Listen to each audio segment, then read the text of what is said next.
Hi guys. I am home for the holidays. I no longer have a chair at my desk because I took it with me when I moved. So we're on my floor. Yay! Also, the lighting sucks, I'm aware. Anyways, hello. I am Sophie welcome back to my channel. Today, we are actually working on Project What? I know, it's insane.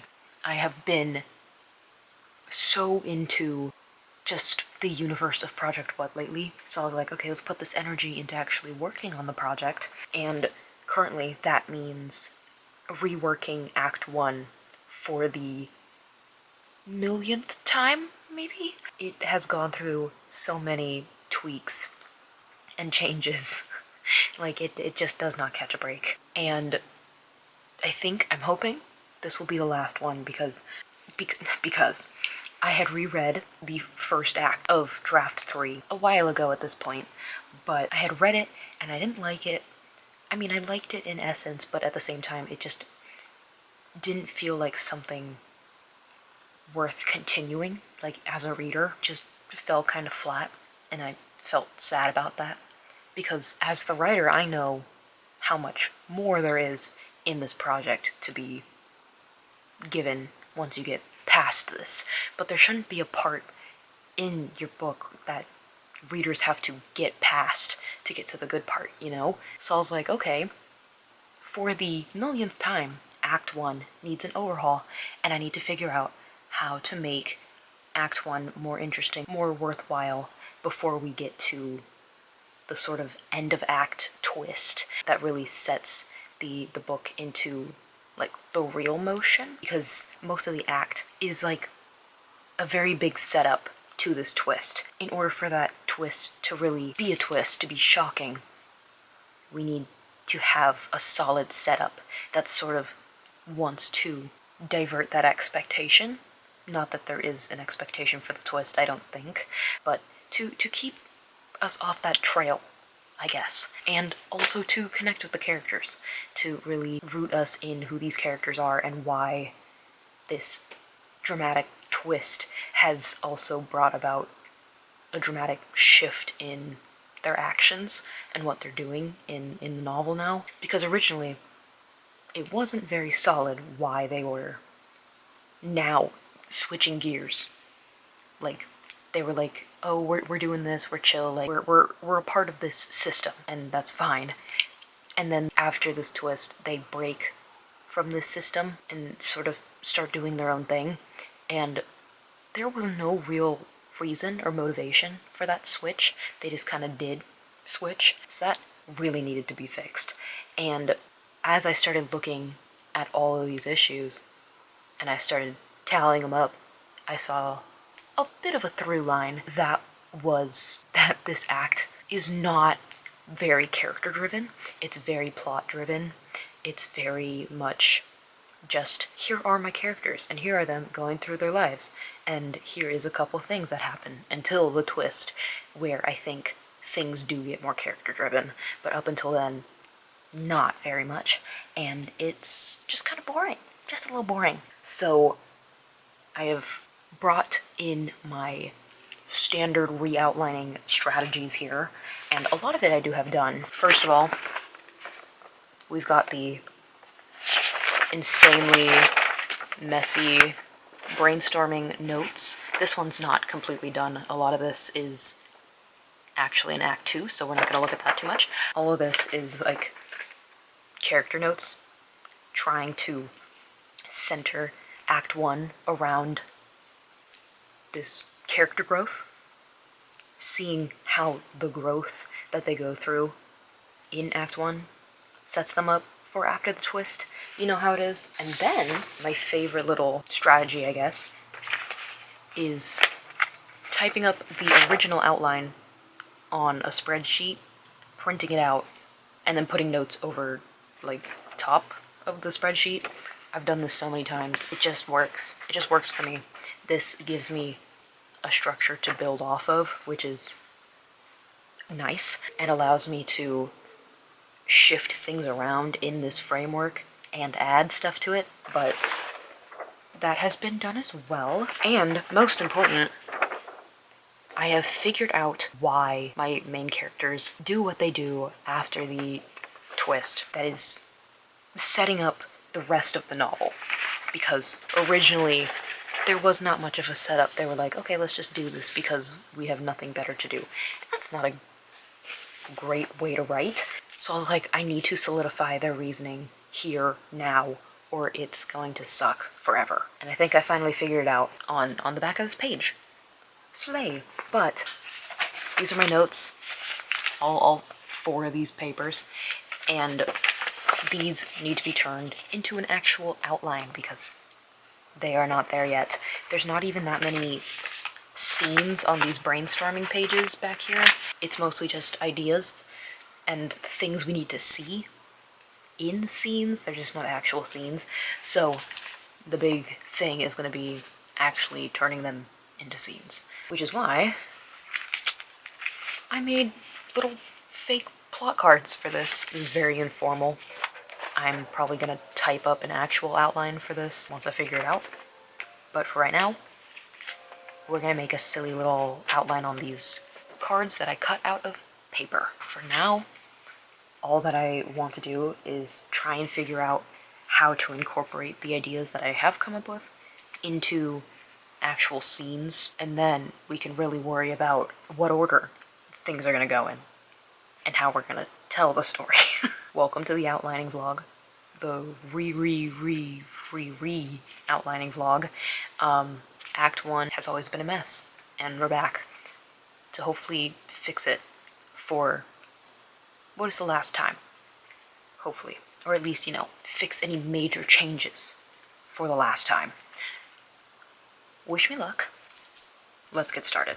Alright, hello. What is new? I have filmed yet another vlog in which I did not actually film any chatty bits after the intro. Honestly, you should just come to expect it because I'm really bad at remembering to film. I don't know why, but I am. But it's okay. The power of voiceover and recap is here to save us. So, full transparency before we really get into it. This was actually a part of the winter writers retreat, which is now over. It's very over at this point. That is why I was at my parents' house for most of this. It was the holidays. It was winter break. I was home for the holidays. And also that's kind of why I also didn't film any chatty bits, because I didn't want to annoy my family any more than I already do. That's my little disclaimer. Let's actually get to work. Let's do this. And actually, in this video as well, I know I said I was done with the disclaimers, but one more. I did want to do a more sort of in-depth look at how I re-outline, because, I mean, I do it a lot. And I thought that in this project specifically, what I was doing was a lot clearer than what it normally looks like, and it shows my process, what goes on in my brain, a lot better than other projects typically do. So I thought I'd do a little bit of a deeper dive into how re-outlining works for me with Project What. Trust me, it's gonna look crazy, it's gonna look convoluted, it's gonna look very extra. Maybe it is, but it works for me. But that is all the disclaimers. Let's get started. This sort of revelation and this decision to start working on Project What again sort of started around Christmas time. I think it was like the 22nd or the 23rd that I was like, maybe I should work on Project What? Because at that point, the like chaos of getting Christmas stuff all together and like getting gifts ready and like Christmas parties and stuff, like that was all done. That was over. And I could actually like use my brain for other things, and other things turned out to be Project What. That was just the thing my brain decided on, and I was like, you know what? Let's do it. Let's capitalize on this inspiration and actually work on this project. Because sometimes it's difficult to find the motivation with everything else going on. So it's like, when you have it, you better use it. But first, I had to do what I already mentioned in that intro clip, which was turning all of my character notes and everything that I had come up with into actual scenes that could be written into the book. And to do that, I wanted to put all those scenes onto little cards so that I could move them around and shift them into the story where they needed to go. This didn't take too long since I had everything in notes already. It was really just seeing how we could show those notes in the story. And after that, it was time to start putting everything together into a Google Doc. So let's begin with the deeper dive here. Once again, I'm warning y'all, I take outlining very seriously. As you guys have probably heard before if you watched any other video I've made, especially my writing process video, I'll link that above, but my entire process is literally just refining. That is it. Bringing stuff together and pulling it in until I get something that I'm like, okay, I could use this. This could be a story. So let's go over everything we have here. I'll show it with me. I have everything right here in the project notebook. So let's just go. Let's just jump into it, straight into the deep end. First of all, we have the scene list from draft 3. Here that is. It is a Google spreadsheet printed out. I love a good printed out Google spreadsheet. It saves my life sometimes. But this is really the foundation that I'm working off of. I'm not trying to entirely change Act 1. I'm not trying to scrap the entire thing and start from scratch. That is not the intention. I do like the sort of journey each character goes on in draft 3. I just didn't like the motivations behind everything, or I guess lack thereof. There wasn't a lot of motivation behind many of the things that they did, especially the big decisions that they make towards the end of the act. There was just no force behind it that was really character driven. It was more just, oh yeah, we can do this because we have nothing better to do, and we should. It's for the greater good, we should do it. Not really how humans work, unfortunately, but my real goal was not to scrap and redo. It was to just add more of character into it and sort of set up their final decision towards the end here and make it actually make sense why they made their decision. So essentially the storyline stayed the same. There was just some reinforcement that needs to be brought in order to make the book make more sense. But this was very necessary because it gave me a sort of map to add everything to in order to not lose the plot.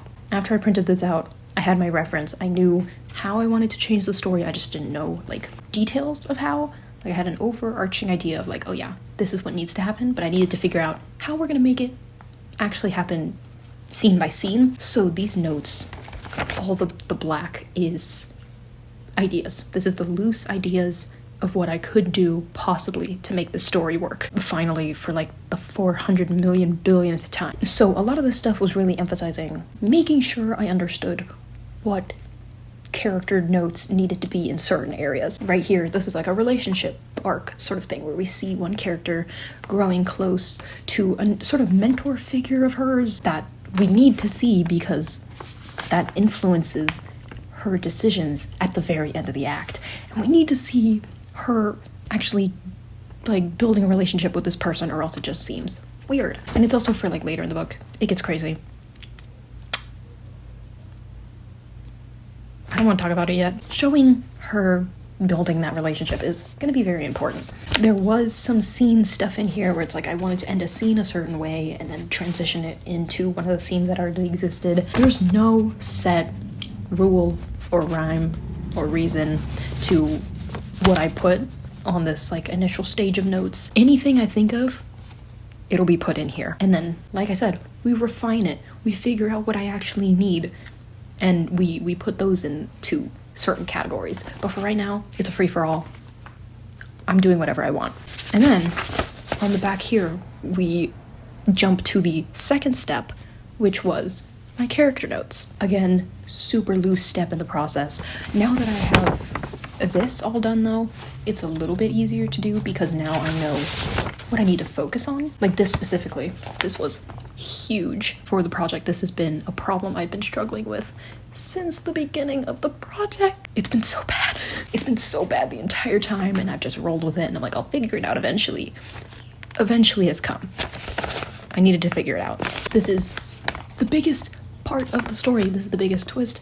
Not twist, I guess, but this is the biggest decision they make that really sets us on the trajectory of the rest of the novel and the rest of the trilogy. So it needed to be solid. It needed to be a solid decision that the characters made. It can't just be something that they did because they thought it would be a good idea. It would be cool. They'd have fun for a weekend and then they'd call it quits. This had to be something that actually mattered. Everything in your book should matter, but this especially needed to matter. For the last 3 drafts, it didn't really matter, which wasn't good. So I finally sat down and I was no, I need to fix this. I need to fix this today. I need to fix this in this draft, or else I'm gonna riot in the streets. And I thought it was over. I thought it was done. Project What was a goner. It was not going to make any sense, and it was over. But this page proved me wrong, and I actually got it done. I was honestly shocked. There's a little note up here that says, "Wait, I cooked?" ? Because I genuinely didn't think I was going to come up with anything solid, because I hadn't for the last 5 years. Okay? Do you understand?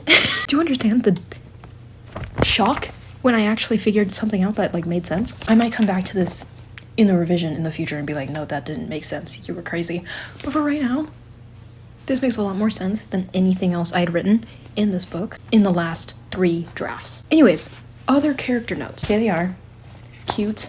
There is 3 pages for 3 main characters. I'm gonna skip over one, though, because his arc was actually not bad. I feel like I talked about this in another video about Project What, but his arc has pretty much stayed the same since the beginning.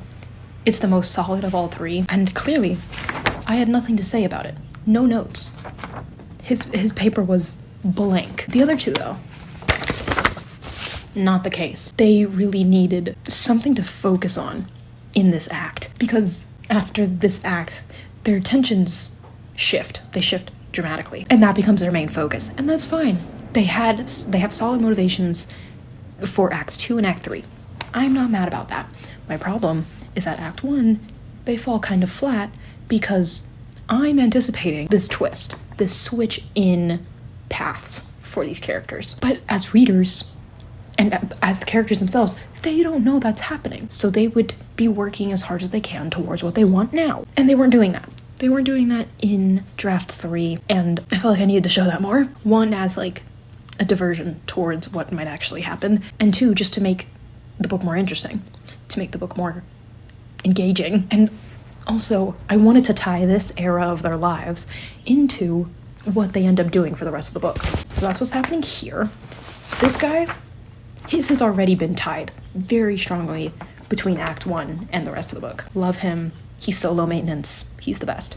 These 2 took a little bit more work, especially my main character, because as the main character, she has the biggest role in Act 2 and Act 3, which meant her motivations are fairly strong in Act 2 and Act 3. I know what she's doing in Act 2 and Act 3, but Act 1, she falls very flat. I don't understand how I managed to do that, but it's not great. So she was a lot of work. I have this, and then everything on the back is her arc throughout Act 1 and what she's struggling with through Act 1. This is all just her. Then this one, she has a pretty solid motivation. There was just a part of her character that I wasn't super certain about, and I didn't know how I was going to play with it, because it was something I came up with while I was revising, and I was like, I don't really know how I want to go about this, but it felt right for her. So I was figuring that out. And then back here, this is a relationship arc with one of the other main characters, but I didn't finish it because it's mostly an Act 2 problem, and I'm not in Act 2, so I'm not going to worry about that. But those are my character notes. Yeah, it was really just vomiting stuff onto the page and trying to figure out what stuck.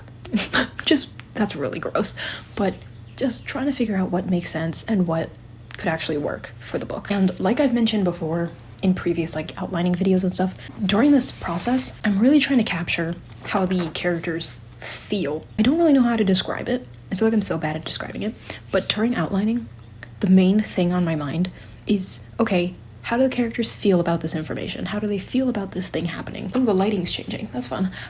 Just how do they feel initially with whatever happened previously in the story?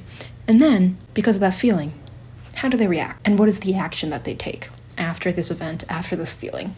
What is the action? And then, because of that action, what happens in the book? And then, because of what happens in the book, how do they feel? How do they react? Blah, blah, blah. All the way to the end. That is how I tend to outline. And so here, I was trying to get a loose feeling about how the characters would feel at certain points in the events I had set up.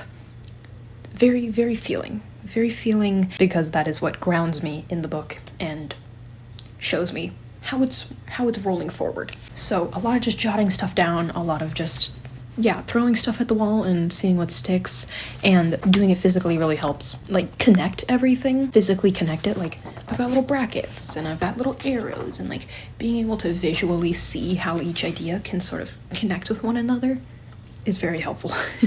Very helpful, because I'm not good at doing that up here. And then the final sort of tool that I was using to make this Google Doc outline were the informal plot cards. I call them informal because they are just cut pieces of paper, and they also are not color-coded or labeled or anything. They are literally just scenes. Some of these cards were new scenes, completely new, that got added, but most of the times they were just replacing old scenes, taking whatever sort of essence, I guess, those previous scenes had, and adding whatever happens in these cards to it. So some of them were full new scenes, and some of them were just like, and to this scene specifically, add these points. I'm sorry about the lighting. I'm trying to film this before the sun gets like annoying, but I don't think I'm winning. I'm just gonna keep going. I apologize. So that was it. I wanted to make sure I had everything I needed, absolutely needed in the draft right here. So now that I have all these parts, I have this, I have my notes, I have the original outline from draft 3. It is time to start refining. Now, I'll be honest with you. The outline that I'm typing up in the Google Doc right now is pass number 1. Yes, this is the first pass. I'll let you know now, there's only 2 passes. The second one I do keep, but this is technically the rough draft outline. Don't hit me up. After I had finished everything, I numbered these, as you can see in the corners maybe. I don't know. And I found a place for each of these in the original outline. If you see like circles with like highlighted yellow in them, those are these. I was finding a home for them within the original plot. And then from here, I went through this with all my notes and all my cards and everything, and I started rewriting it in the Google Doc with all the new information I had. So it was really having these out to know what number I was using, and then having the character notes out as well to add more detail into this outline to make sure I didn't forget anything. And this was a pretty quick process. It didn't take too long, mostly because it was just restating everything I had already thought up. So I had already done most of the work. It was just kind of typing away. Though throughout the rewriting process, there were like little notes and stuff that I would add just because my head was already in the project what space. So if I had extra detail I thought up at the time, I'd add that as well. But mostly it was just copying everything else I had already worked on and putting it into a format that was nicer to look at and easier to read. And in the end, this outline ended up a little under 3,000 words. Not crazy. I've definitely heard of longer outlines, but I think this is pretty good. It's pretty good for Project What. Once I was done with, though, I formatted it to have like extra space on the side margins, and I printed it out.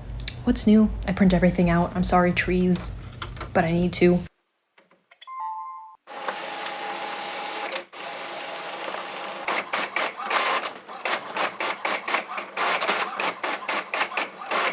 But I gave myself extra space because it was time for more notes and more refining. So I am now realizing that my process probably sounds insane.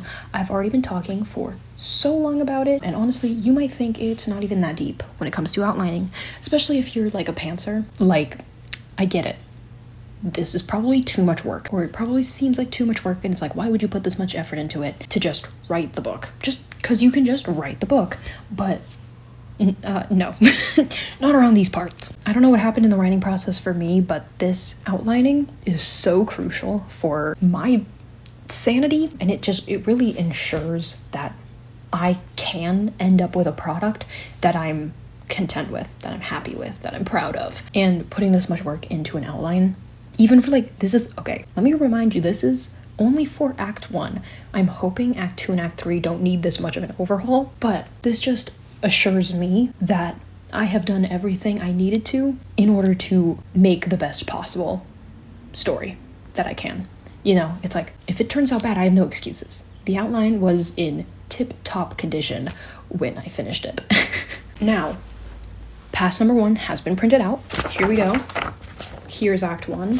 As you can see again, covered in notes. It's great. It's lovely. And as you can probably already tell at this point, that just means a lot of stuff has been added changed, mostly added. Not a lot of stuff changes at this point. Just adding more detail, more context, making sure I fully understand what is happening at certain points in the book. I've talked about this for Project Glass, but at this point in the revision process, everything that I do add at certain points needs to be put into the story at that point, or else it doesn't really make sense. This was just making sure I really knew what needed to go where in order to set everything up. In this as well, there was also a fair share of just adding like world lore and world context. I do that every time I'm outlining. I don't know why. I've been in this world for 5 years. I don't think I'm going to forget where certain locations are and how certain things work, but I always feel the need to add that to an outline whenever I outline anything. So there's just like some useless stuff in here that I just wrote down because I thought I needed it. But for the most part, it's just adding more detail, making sure I can stay on track with what I need to share and what I need to show in the book, so everything doesn't fall apart again for the millionth time. This, however, did end up taking quite a while to do. It did take long enough for the new year to roll around and for me to celebrate my birthday. Yay! And for my birthday, I ended up going to an aquarium with my friend. So here's some fun fishy videos to take our minds off of my very convoluted outlining process.